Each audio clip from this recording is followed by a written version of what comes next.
அஸ்ஸலாமு அலைக்கும் வரஹ்மத்துல்லாஹி வபரகாத்துஹு. அல்ஹம்துலில்லாஹி ரப்பில் ஆலமீன் வஸ்ஸலாத்து வஸ்ஸலாமு அலா ரசூலில்லாஹி வ ஆலிஹி வ ஸஹ்பிஹி அஜ்மாயின் வமன் தபிஅஹு வ தாஅஹு பித்தீனி இலா யௌமித்தீன்.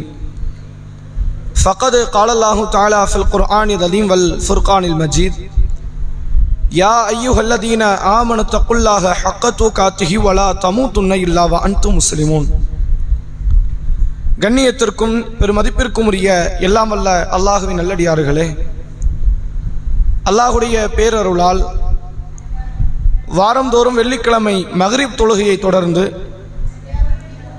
திண்ணை தோழர்கள் அல்லது முந்தி சென்ற முதலாமவர்கள் என்ற தலைப்பின் கீழ் ரசூலுல்லாஹ்வுடைய காலத்தில் இந்த மார்க்கத்தை எடுத்துச் சொல்வதற்காக பெருமளவு தியாகத்தையும் அர்ப்பணிப்பையும் செய்த ஆரம்ப கட்ட நபித்தோழர்களுடைய சில வரலாற்று சம்பவங்களை தொடர்ச்சியாக நாம் அறிந்து கொண்டு வருகிறோம். கடந்த வாரங்கள் வரை யாசிர் ரதியல்லான் அவர்களுடைய குடும்ப செய்திகளையும் பிலால் இப்னு ரபாஹ் ரதியல்லான் அவர்களுடைய வாழ்க்கை வரலாற்றையும் ஹதீஜா பின்து ஹுவைலித் ரதியல்லாஹு அன்ஹா என்ற நபிகளாருடைய மனைவி இறை நம்பிக்கை கொண்ட மக்களுடைய அன்னை பற்றிய செய்திகளையும், கடைசியாக ஹம்சா முஸாப் இப்னு உமைர் என்ற பெருமளவு செல்வத்தில் ஆட்சியில் திளைத்தவர்கள் கடைசி கட்ட மரண நேரத்தில் கஃன் துணிக்கு கூட வழியற்றவர்களாக ஏழ்மை நிலையில் மரணித்த அந்த சம்பவங்கள் வரை இந்த இஸ்லாத்திற்காக அவர்கள் செய்த தியாகங்களை, அர்ப்பணிப்புகளை குறித்து நாம் அறிந்து கொண்டோம். அதனுடைய தொடர்ச்சியாக இப்ப நம்ம இதுவரை பார்த்த நபித்தோழர்கள் எல்லாம் இஸ்லாத்தினுடைய ஆரம்பத்தில் நபிகளாரோடு பயணித்தவர்கள். இன்னைக்கு நாம பார்க்க போற நபித்தோழர் இவர்கள் அனைவரையும் விட முந்தைய இடத்தில் முதல் நபராக இஸ்லாத்தை ஏற்றுக்கொண்ட நபித்தோழராக பார்க்கப்படக்கூடிய ஒருவரை நாம் இன்றைய தினத்தில் அறிந்து கொள்ள இருக்கிறோம். அல்லாஹுடைய தூதர் அவர்களுக்கு அடுத்த ஒரு நபர், தூதுத்துவத்தில் இன்னொருவர் வரமாட்டார் என்றாலும் நபிகளார் இருந்த அந்த நீதிபதி என்கிற அந்த பொசிஷன், ரசூலுல்லாஹ் இருந்த ஆட்சியாளர் என்ற அந்த பொசிஷன், ரசூலுல்லாஹ் இருந்த இமாமத் என்ற அந்த இடத்திற்கு இவரை விட்டால் வேறு தகுதி இல்லை என்று எல்லா மக்களும் ஏகோபித்த முறையில் சொல்லக்கூடிய நபித்தோழர்களில் ஒருவர்தான் அபூபக்கர் அஸ்-சித்தீக் ரதியல்லாஹு அன்ஹு என்ற அந்த நபித்தோழரை பற்றிய ஒரு சில செய்திகளை இன்றைய நாளில் நாம் அறிந்து கொள்ள கடமைப்பட்டிருக்கிறோம். அபூபக்கர் ரதியல்லாஹு அவர்களுடைய வரலாற்றையும் ஒரு புத்தகமாகவே போடப்படக்கூடிய அளவிற்கு மிக நீண்டதும் எந்த ஒரு தகவலையும் விட முடியாத அளவிற்கு முக்கியத்துவம் வாய்ந்த ஒரு செய்திகளாக இருக்கும். ஆனால் நமக்கு இருக்கிற ஒரு 40 நிமிடம் நேரத்திற்கு ஒரு சில முக்கியமான தகவல்களை மட்டுமே இந்த நேரத்தில் பதிவு செய்து, அபூபக்கர் ரதியல்லாஹு அவர்கள் இஸ்லாத்தினுடைய முன்னேற்றத்திற்கும் இஸ்லாத்தினுடைய வளர்ச்சிக்கும் இந்த மார்க்கத்தினுடைய வெற்றி அடைதலுக்கும் எந்த அளவிற்கு ஒத்துழைப்பையும் பங்களிப்பையும் தந்தார்கள் என்பதை இந்த நேரத்தில் அறிந்து கொள்வதுதான் இந்த தலைப்பினுடைய நோக்கம். அதை உங்களுக்கு முதலாவதாக நாம் நினைவுபடுத்திக் கொள்கிறோம். இந்த அபூபக்கர் என்கிற இந்த நபித்தோழர் யானை ஆண்டு நடந்த 2.5 ஆண்டுகள் கழித்து பிறக்கிறார்கள். யானை ஆண்டு என்பது ஆப்ரஹா என்ற ஒரு மன்னன் காபத்துல்லாவை இடித்து தரைமட்டமாக்க வேண்டும் என்ற எண்ணத்தோடு யானை படையை திரட்டி கொண்டு மக்கமா நகரத்திற்குள் வருகிறான்.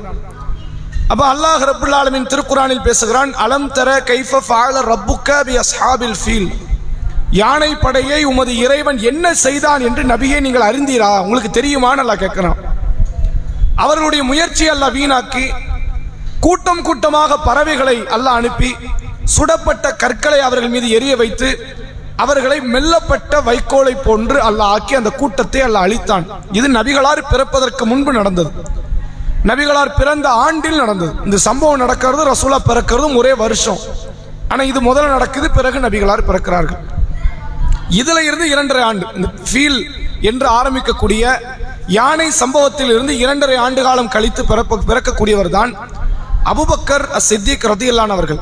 இந்த அபூபக்கரினுடைய தந்தை பெயர் அபூ குஹாஃபா, தாயார் பெயர் உம்முல் கைர் என்று அழைக்கப்படக்கூடிய சலமா. உம்முல் கைர் என்று அவருக்கு இன்னொரு பட்ட பெயர், சலமா என்பது அவருடைய உண்மையான பெயர். இந்த அபூ குஹாஃபா சலமா என்ற தம்பதியருக்கு மகனாக பிறந்தவர் தான் அபூபக்கர் அஸ்-சித்தீக் ரதியல்லாஹு அன்ஹு. இவருடைய உண்மையான பேர் அபூபக்கர் கிடையாது, அப்துல்லா. பெற்றோர்கள் இவருக்கு வைத்த பேர் என்னன்னா அப்துல்லா. ஏன் அபூபக்கர்னுங்கிற ஒரு பேர் வந்தது என்றால், பிக்ர் என்றால் கன்னிப்பெண் என்ற அர்த்தம். அரபு மொழியில பிக்ர்னு என்ன அர்த்தம்? கன்னிப்பெண். ரசூலுல்லாஹ் ஒரு முறை ஜாஃபர் பின் அபி தாலிப், ஜுபைர் பின் அப்துல்லா ரதியல்லாஹு அவங்கள்ட்ட ரசூலுல்லாஹ் கேட்குறாங்க, நீங்கள் திருமணம் முடிச்சிட்டீங்களா? ஆமாம் முடிச்சிட்டேன். அப்போ ரசூலுல்லாஹ் அடுத்த கேள்வி கேட்டது என்னன்னா, நீங்கள் கன்னி பெண்ணையா அல்லது விதவை பெண்ணை முடிச்சிங்களா அப்படிங்கிறத பிக்ருங்கிற வார்த்தையை ரசூலுல்லாஹ் சொல்லுவாங்க. கன்னி பெண்ணை முடித்தீர்களாங்கிறதுக்கு ரசூலுல்லாஹ் பயன்படுத்தின வார்த்தை என்ன? பிக்ர். அதுல இருந்து வந்த வார்த்தை தான் பக்கர் என்ற வார்த்தை. அப்போ அபூபக்கர் என்றால் கன்னி பெண்ணுடைய தந்தை. ஆயிஷா ரதியல்லாஹு அன்ஹாவை காரணம் வைத்து அபூபக்கர் ரதியல்லாஹு அவர்களுக்கு இப்படி ஒரு பட்ட பேர் வைக்கப்பட்டது.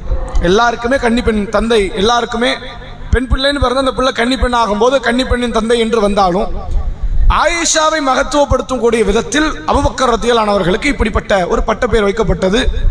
அப்துல்லாங்கிற பேரை கொண்டு கூட அபூபக்கர் ரதியல்லாஹு அன்ஹு ஃபேமஸ் ஆகல. அபூபக்கர்ங்கிற பேரை வைத்துத்தான் அவர்கள் உலக மக்களுடைய எல்லா முஸ்லிம் மக்கள் ரசூலுல்லாஹ்வுக்கு அடுத்தபடியாக அபூபக்கர் ரதியல்லாஹு அவர்களை பார்க்கக்கூடிய அளவிற்கு ஒரு கண்ணியம் மதிப்பை அவர்கள் பெற்றார்கள்.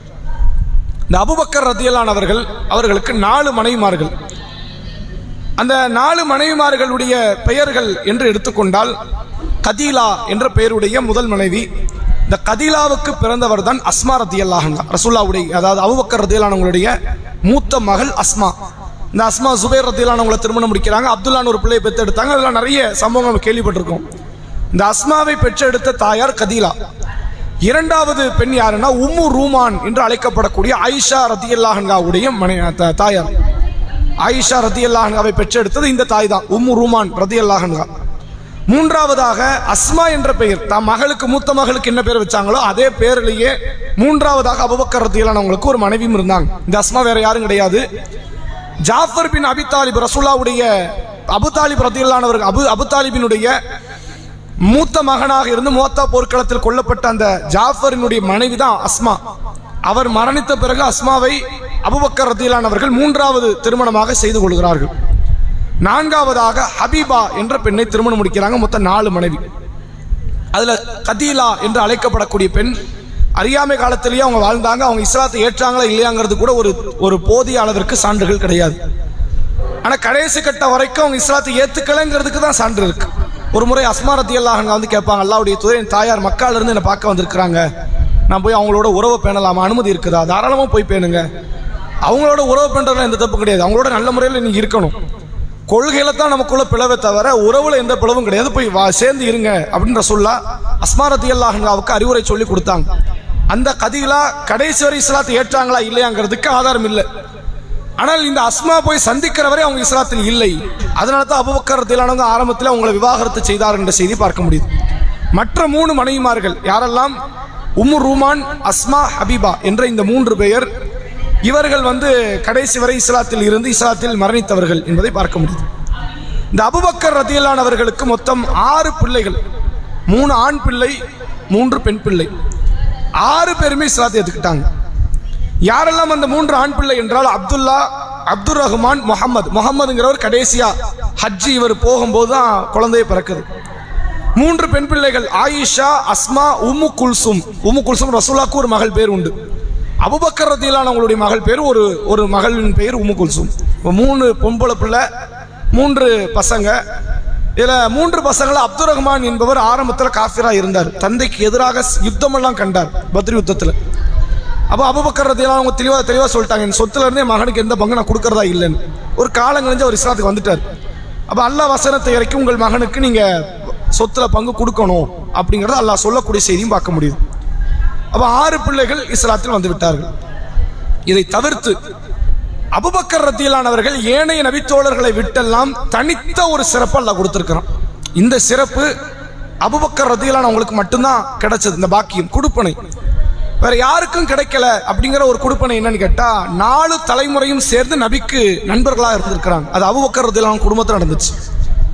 ஒன்று, அபூபக்கர் ரதியல்லாஹு அவங்களுடைய தந்தை அபு குஹாஃபா, அவர் இஸ்லாத்தை ஏத்துக்கிட்டாரு, ரசூலுல்லாஹ்வை கண்டாரு, அவர் சஹாபி. அந்த அபு குஹாஃபாவுடைய மகன் அபூபக்கர், அவர் ஆரம்பத்தில் இஸ்லாத்தை ஏத்துக்கிட்டார், ரசூலுல்லாஹ்வை கண்டார், அவர் ஒரு சஹாபி. இந்த அபூபக்கருடைய மகள் அஸ்மா, இவர்களும் இஸ்லாத்தை ஏற்றார்கள், கடுமையான தியாகத்தை செய்தார்கள், நபிகளாரை சந்தித்தார்கள். ஒரு சஹாபிய பெண், இந்த அஸ்மாவுடைய மகன் அப்துல்லா, இவரும் இஸ்லாத்தை ஏற்றவர் தான், ரசூலுல்லாவை கண்டவர் தான், சஹாபி. 4 தலைமுறையும் சஹாபியாக இருந்தார்கள். அப்படிங்கிற அந்த குடுப்பனை பாக்கியம் அபூபக்கர் ரதியல்லாஹு அவர்களுக்கு மட்டும்தான் கிடைத்தது. வேற இது உமர் ரதியல்லாஹு உங்களுக்கு கூட கிடைக்கல. வேற எந்த நபி தோழர் நீங்க எடுத்துக்கிட்டாலும் வேற யாருக்குமே பாட்டனாரு, தகப்பனாரு, அதுக்கப்புறம் மகன், அதுக்கப்புறம் பேரன், 4 பேருமே சேர்ந்து நபியை பார்த்து இஸ்லாத்தில் இருந்தார்கள், மரணித்தார்கள். அப்படிங்கிற அந்த பாக்கியத்தை வேற யாருக்குமே அல்ல கொடுக்கல. இந்த குடும்பத்தாருக்கு கொடுத்திருக்கிறான் என்பது ஒரு கூடுதலான ஒரு தகவலாக நாம் தெரிந்து கொள்ள முடியுது. இந்த அபூபக்கர் ரலியல்லாஹு அவங்களுடைய ஈமானிய உறுதிக்கு சொல்லப்படுகிற மிக பிரத்யேகமான ஒரு காரியம் மிஅராஜ் பயணம். ரசூலுல்லாஹ் மக்கால இருக்கிறாங்க. அந்த ஆரம்ப கட்ட காலம், அந்த 3 வருட ரகசிய பிரச்சாரம்லாம் முடிஞ்சு ரசூலுல்லாஹ் பகிரங்க பிரச்சாரம் செய்கிற அந்த நேரத்தில் தான் அல்லாஹ் என்ன செய்யறான்னா வானத்திற்கு அழைத்து செல்கிறான். முதல்ல மக்காவிலிருந்து பைத்துல் மக்திஸ் என்று அழைக்கப்படுகிற பாலஸ்தீன பள்ளிவாசலுக்கும், அங்கிருந்து வானத்தில் 7 வானங்களை கடந்து சித்ரத்துல் முன்தஹா என்ற வானத்தினுடைய எல்லை வரை கொண்டு செல்லப்பட்டு பல சான்றுகளை எல்லாம் நபிகளார் பார்த்து, நரகத்தை பார்த்து, சொர்க்கத்தை பார்த்து, எல்லா பல நிகழ்வுகள், பல நபிமார்களை எல்லாம் சந்தித்து, பிறகு இறைவன் புறத்தில் தொழுகை ஃபர்லான 50 வேளை தொழுகையை கொண்டு வரும்போது அதை மூசா அலைஹிஸ்ஸலாம் அவர்கள் இடமறித்து, இவ்வளவு வேண்டாம், அல்லாஹ்ட்ட குறைச்சி கேளுங்க, அல்லாஹ் செய்யக்கூடிய அளவுக்கு தாராள உள்ளம் படைத்தவன் அப்படின்னு சொல்லி மீண்டும் மீண்டும் குறைக்க வைத்து 5 வேளை தொழுகையோட மதீனா மக்கா நகரத்திற்கு மீண்டும் வராங்க. இது அத்தனையும் நடந்தது. இந்த செய்தி நீங்க படிக்கிறதுக்கே சில மணி நேரங்கள் ஆகும் புரிஞ்சுக்க. ஆனா இவ்வளவு நடந்து ஒரு இரவுல நடந்துச்சு அந்த காரியம் எல்லாம்.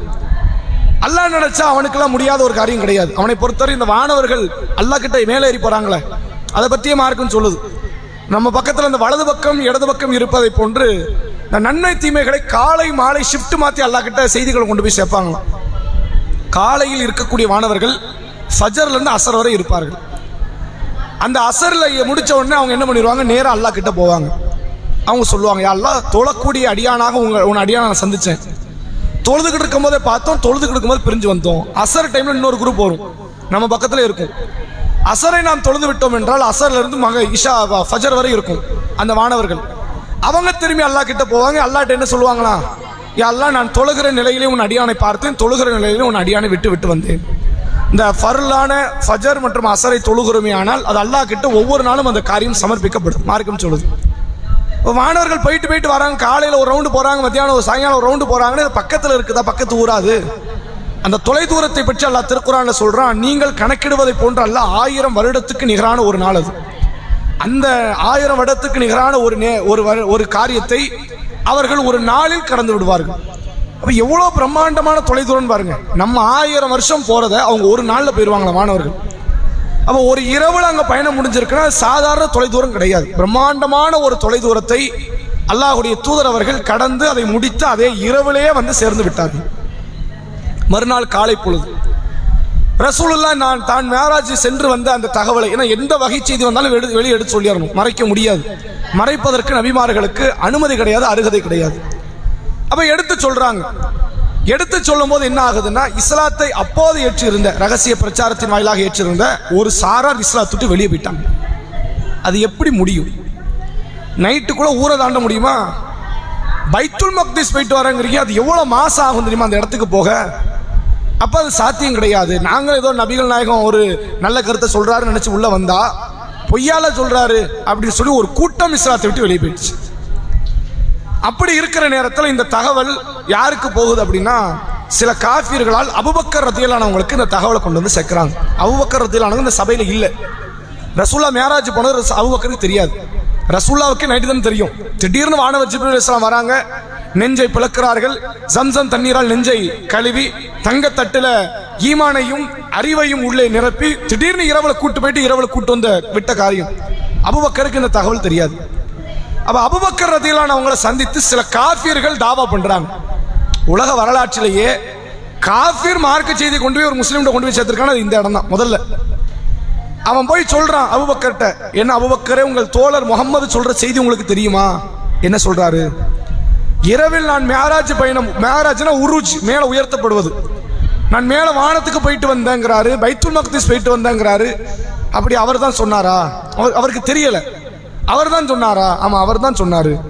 முகம்மது தான் இந்த தகவலை சொன்னார், என் நண்பர் தான் இதை சொன்னார் என்றால் அவர் உண்மையை தான் சொல்லியிருப்பார், நான் நம்புறேன்ட்டார்.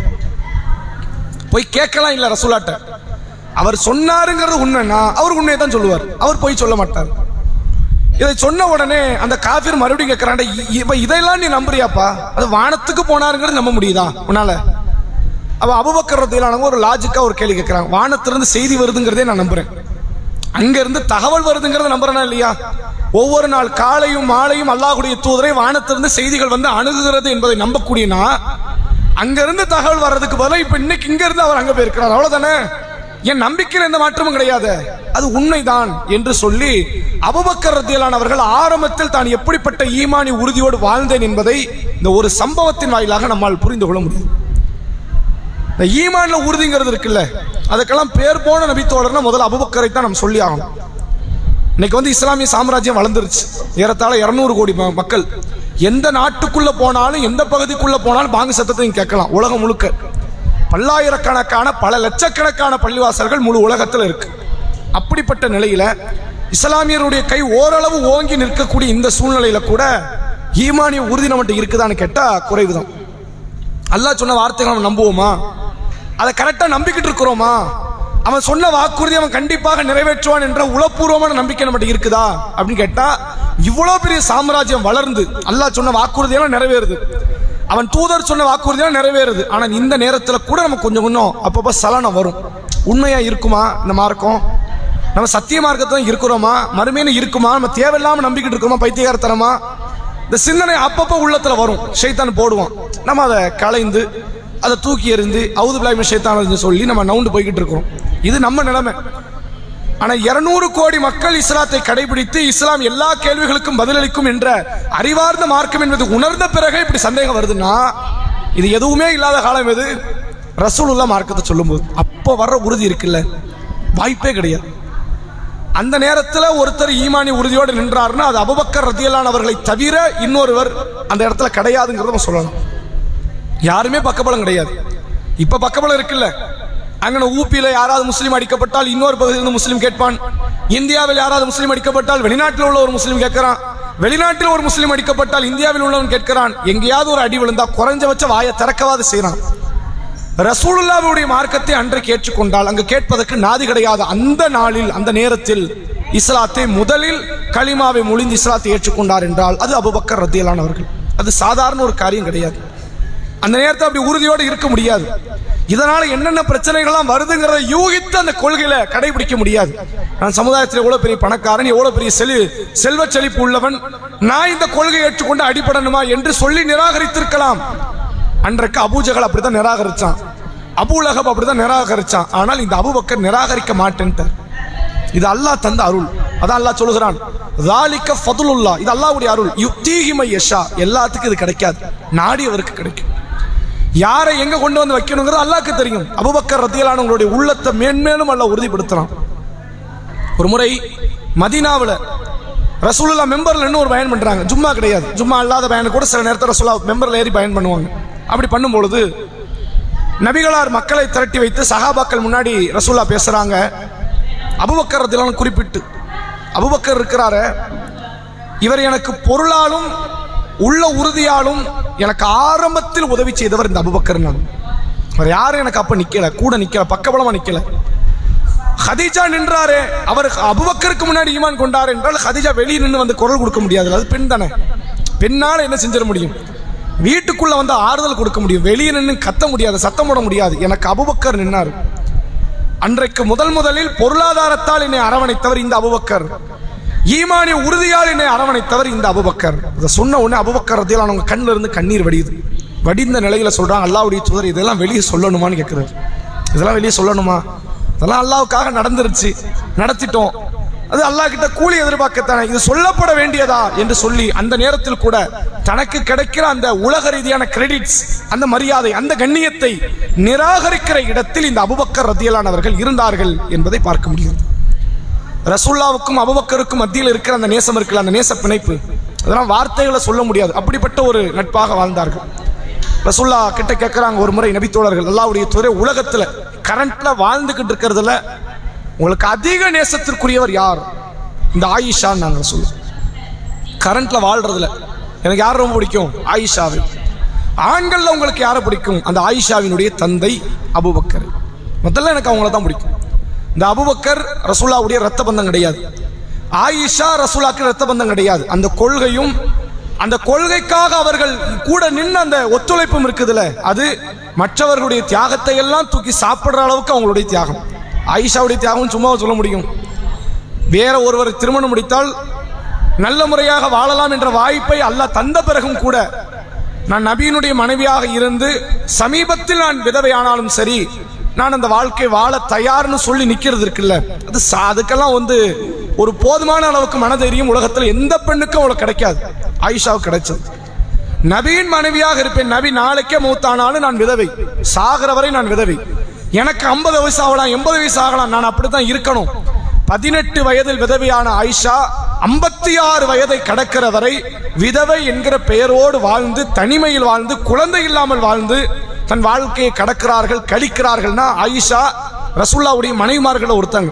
ஹிஜாப் விட்டு வெளியே கூட வர முடியாது, இந்த முகத்திரை விட்டு என்ன பண்ண முடியாது, அடுத்தான கல்யாணம் பண்ண முடியாது, தகப்பனார் மௌத்தாயிட்டாரு, பிள்ளைங்க கிடையாது, வேற கணவன் கிடையாது, ஹிஜாப் விட்டு வெளியே வர முடியாது, ஏறத்தாழ சிறைனா அது பேர் தான் சிறை. அப்படி ஒரு சூழ்நிலை அல்லாஹ் முன்னாடியே சொல்றான், இப்படி நடக்கும், வெளியே போறியா, வேற நல்ல மாப்பிள்ளை பார்த்து கட்டிக்கிறியா, இந்த வேலையே வேண்டாம், நான் இங்க தான் இருக்கும். அதனால தான் ரசூலுல்லாஹ்வுடைய அந்த உவப்பையை பெற்றார்கள். எனக்கு உலகத்தில் முதலில் பிடிக்கும் என்றால் ஆயிஷா, ஆண்களில் பிடிக்கும் என்றால் இந்த ஆயிஷாவினுடைய தந்தை அந்த அபூபக்கர் என்று அல்லாஹ்வுடைய தூதர் அவர்கள் சொல்லக்கூடிய செய்தியை பார்க்க முடிகிறது.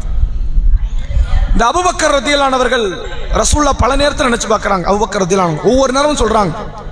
எப்படியெல்லாம் சொல்றாங்கன்னா, அபூபக்கர் ரதியல்லாஹு அவங்களுக்கு சித்திக் அப்படின்னு ஒரு பட்டம் உண்டு. அதுவும் இந்த இஸ்லாமிய உம்மத்து கொடுத்த பெயர், ரசூலுல்லாஹ்வுடைய சஹாபாக்கள் கொடுத்த பெயர், ரசூலுல்லாஹ்வும் அந்த பெயரை சொல்லியிருக்கிறாங்க. சித்திக்னா என்ன அர்த்தம்? சாதிக் அப்படிங்கிற வார்த்தையிலிருந்து வந்தது சித்திக். சாதிக்னா உண்மை பேசுபவர், உண்மையாளர்.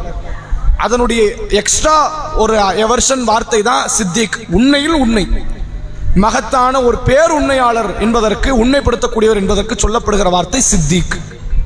இந்த சித்திக்குங்கிற வார்த்தை ஏன் அபூபக்கர் ரதியல்லாஹு உங்களுக்கு பேர் சொல்லப்படுது? போது எங்க சொல்லப்படுது அப்படின்னா, அனஸ் ரதியல்லாஹு அவங்க அறிவிக்கிறாங்க, ஒரு முறை ரசூலுல்லாஹ் அபூபக்கர் ரதியல்லாஹு அவர்கள், உமர் ரதியல்லாஹு அவர்கள், உஸ்மான் ரதியல்லாஹு அவர்கள் 4 பேர், அலி மட்டும் இதுல மிஸ் ஆகுறாங்க, 4 பேர் உஹது மலைக்கு மேல ஏறுறாங்க. ஏதோ ஒரு சம்பவம், ஏதோ ஒரு காரணம் ஏறுறாங்க.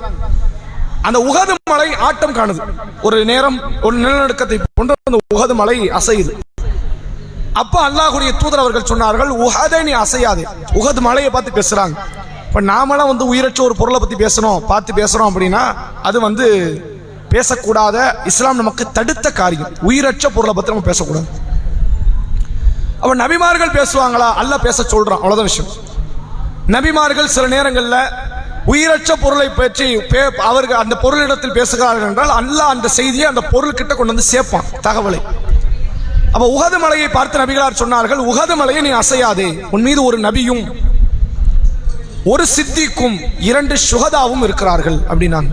ஒரு நபினா தான் அல்லாஹ்வுடைய ரசூல், ஒரு சித்திக்னா இந்த அபூபக்கர் உண்மையாளர், பெரிதும் உண்மைப்படுத்தக்கூடியவர். 2 சுஹதா. சுஹதா என்றால் அல்லாஹ்வுடைய பாதையில் கட்டாயம் கொல்லப்படுவார்கள் என்ற முன்னறிவிப்பு.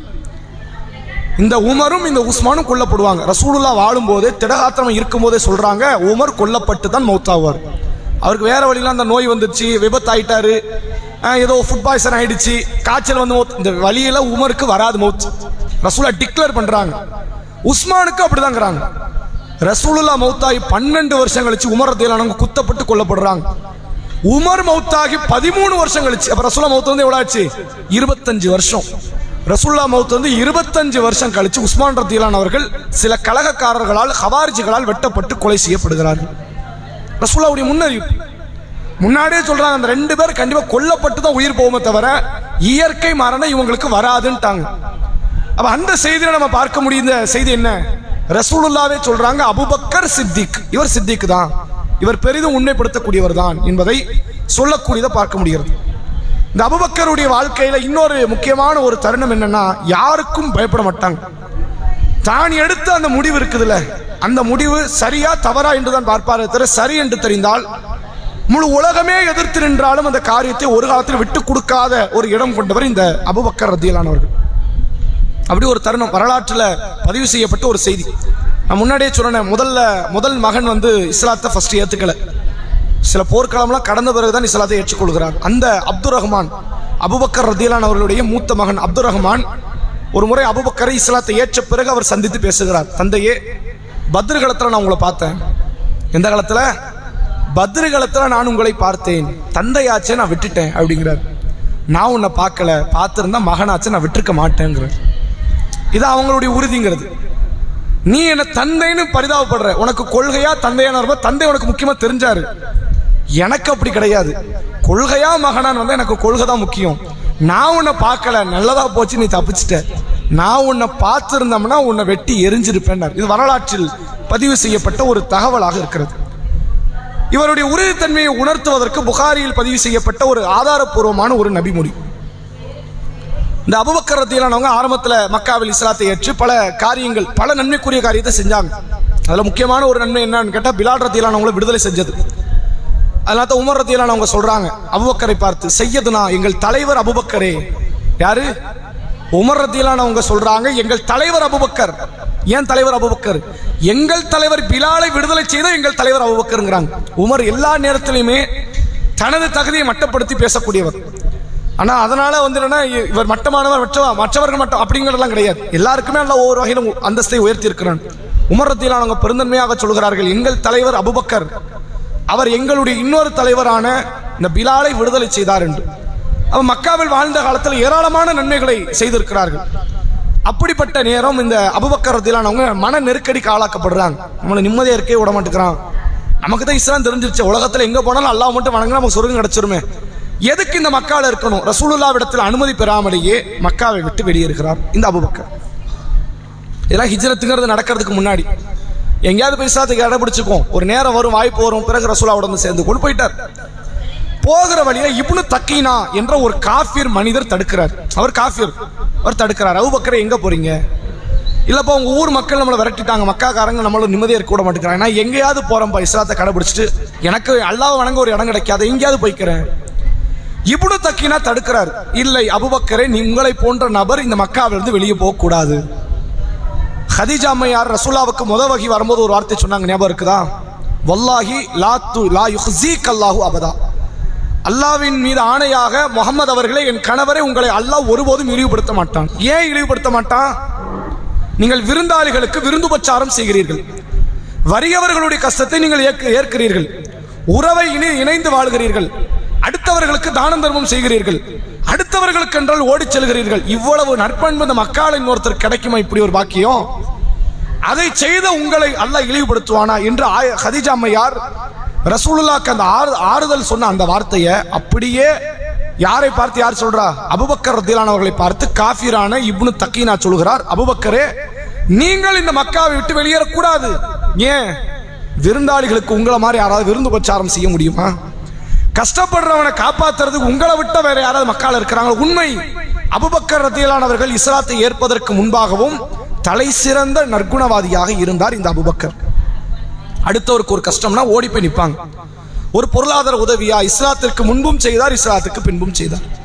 எல்லா விதமான தியாகத்தையும் செய்து நற்குணத்தோடு நல் ஒழுக்கத்தோடு சமுதாய அக்கறையோடு வாழ்ந்தவர் அபூபக்கர் அஸ்-சித்தீக் ரலியல்லாஹு அவர்களை இந்த இப்னு தக்கீனா தடுத்து நிறுத்தி, நீங்க போகக்கூடாது, உங்களை மாதிரி ஆள்லாம் போயிட்டோம்னா மக்காவை முழுக்க முழுக்க கிரிமினல்ஸ் தான் டாமினேட் பண்ண வேண்டிய நிலைமை வரும், எல்லாம் கெட்டவங்க கை ஓங்கிரும், அவன் நல்லவங்க கொஞ்சம் பேராவது இருங்கப்பா அந்த ஊர்ல அப்படின்னு சொல்லி கையோட கூட்டு வந்துட்டார். கூட்டு வந்து மக்கா காஃபிர்கள்ல சில முக்கிய பிரமுகர்களை அழைத்து, இனிமேல் இந்த அபூபக்கர் மேல உங்களை யாரும் கை வைக்க கூடாது, அபூபக்கருக்கு நான் பொறுப்பேற்றுக்கிட்டேன், நீ அவர் மேல கை வச்சன்னு யார் மேல கை வச்ச மாதிரி? இந்த இப்னு தக்கீனா மேல கை வச்ச மாதிரி. அவர் ஒரு முக்கியமான அந்தஸ்தில் உள்ளவர்.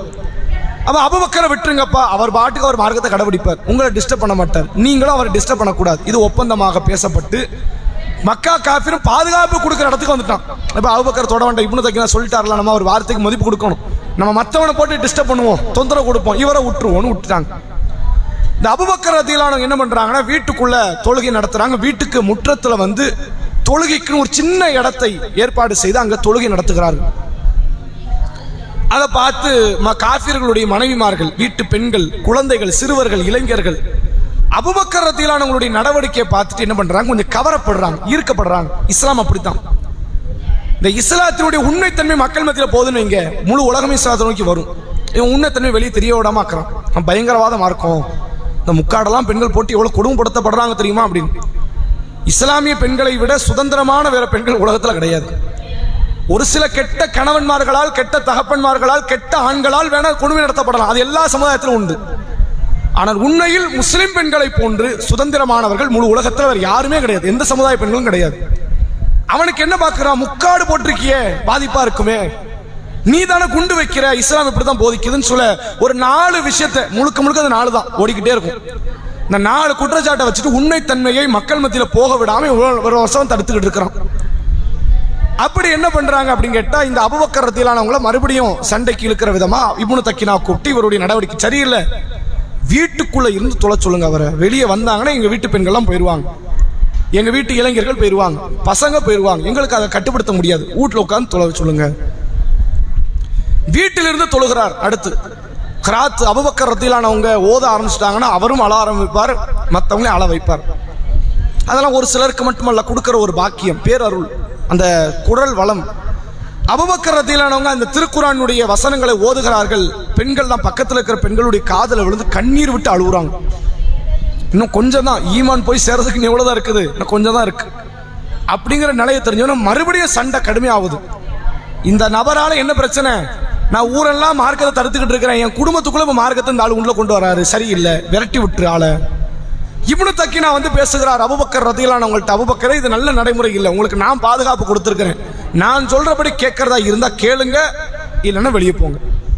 அபூபக்கர் ரலியல்லாஹு அன்ஹு சொல்றாங்க, இப்னு தக்கினாவே நீங்க கொடுத்ததுக்கெல்லாம் நன்றி, நான் உங்கள்கிட்ட கேட்டேன்னா பாதுகாப்பு கொடுங்கன்னு. நானா வாயை திறந்து, இப்னு தக்கினாவே உங்களை விட்டால் வேற ஆள் கிடையாது, என்னை நானா சொன்னேன், நான் இப்படித்தான் நடப்பேன், நான் வெளியூர் போய்கிட்டு இருந்தேன், மார்க்கத்தை கடைபிடிக்கலாம்னு சொல்லி உங்களை கூட்டு வந்துட்டு இதெல்லாம் பண்ணாதீங்கன்னு என்ன அர்த்தம்? அப்ப மார்க்கத்தை கடைபிடிக்க கூடாதுன்னு நான் எங்க வீட்டுல உட்காந்து பண்ணிருப்பேன், உங்க வீட்டுல நான் உட்காரணும் என்ன அவசியம் வந்துச்சு? எங்க வீட்டுல இருந்திருப்பேன் இல்லையா? நான் இவன் கூட சேர்ந்து சுத்திருப்பேன் இல்லையா? மார்க்கத்தை நான் கடைபிடிக்கணும் தான் வெளியூர் போறேன். உள்ள கூட்டு வந்து மார்க்கத்தை கடைபிடிக்காதன்னா யாரை ஏமாத்துறது, ஒப்பந்தத்துக்கு மாறு செய்யறது. இனிமேல் நீ எனக்கு எந்த விதமான பாதுகாப்பை தர வேண்டியதில்லை, அவன் என்ன செஞ்சாலும் செஞ்சுட்டு போட்டோம், எனக்கு பாதுகாப்புக்கு அல்லாஹ் இருக்கிறான் என்று வீட்டை விட்டு வெளியேறி மீண்டும் மார்க்கத்தை அதே ஊரிலே கடைபிடிக்க ஆரம்பிக்கிறார். கொஞ்ச நாள்ல ரசூலுல்லாவுக்கு கனவு வருகிறது. கனவுல அல்லாஹ் ஒரு பகுதியை காட்டுறான், 3 பகுதி பாறை நிறைந்த, அதே போன்று பேரிச்சையை அதிகமாக விளைய வைக்கக்கூடிய ஒரு ஊர் நிலம். அந்த நிலத்தை அல்லாஹ் கனவுல காட்டுறான். அவர் ரசூலுல்லாஹ் புரிஞ்சுக்கிறாங்க, அது ஏதோ ஒரு நகரத்துக்கு அல்லாஹ் நம்மளை ஹிஜ்ரத் செய்ய சொல்றான். அது என்ன நகரம் ரசூலுல்லாஹ்க்கு அப்ப தெரியாது. பிறகுதான் அது அறிவிக்கப்படுகிறது, அது யஸ்ரிஃப் தேசம் பக்கத்தில் இருக்குது. அது யஸ்ரிஃப்ங்கிறது ரசூலுல்லாஹ் போனதுனால தான் மதீனாங்கிற பேரு அது அந்த நகரத்துக்கு வருது. பிறகு அபூபக்கர் ரலியல்லாஹு அன்ஹு நான் கிளம்பட்டுமாங்கிறாங்க. நான் எங்கேயோ போக வேண்டியது, நீங்க எப்படி பின்னாடி தான் வர போறீங்க, நான் முன்னாடி போயிரட்டுமா? ரசூலுல்லாஹ் சொல்றாங்க, இல்ல போக வேண்டாம், நீங்க இருங்க, நம்ம சேர்ந்து போவோம், மக்களையெல்லாம் நம்ம அனுப்பிட்டு நம்ம கடைசியா போவோம்னு சொல்லி ரசூலுல்லாஹ் அபூபக்கர் ரலியல்லாஹு அன்ஹு இறுதியாக இந்த ஹிஜ்ரத் செய்தார்கள் என்பதை ஹதீஸ்கள் துணை கொண்டு நம்மால் பார்க்க முடிகிறது. இதில் நீங்க கவனிக்க வேண்டியது, நீங்க பாருங்க, பாதுகாப்பு அரணுக்குள் இருக்கும்போது கூட மார்க்கத்தை நான் கடைபிடிப்பேன், இதனால பெரும் பெரும் பிரச்சனைக்கு நாம் ஆட்படுத்தப்படலாம், உட்படுத்தப்படுவோம், அப்படி வந்தாலும் பிரச்சனை, நான் மார்க்கத்தை கடைபிடிப்பேன் என்பதுதான் ஒரு ஈமானிய உறுதிக்கான செயல்பாடு. இன்னைக்கு நீங்க பார்க்கலாம், சில மக்களை அரசு கொடுக்கக்கூடிய சில நெருக்கடிகள் அவர்களை மார்க்கத்தை விட்டு தடம்புரல வச்சிரும். சமுதாயம் கொடுக்கிற நெருக்கடிகள் அவரை மார்க்கத்தை விட்டு தடம்புரல வச்சிரும். அரசை விட்டுருங்க, அவங்களுக்காவது கூடுதல் அதிகாரம் இருக்குது, போலீஸ், ராணுவம் எல்லாமே இருக்கு. ஒரு ஜமாத்து தலைவர் சொல்றாருன்ட்டு மாத்திடுவாங்க.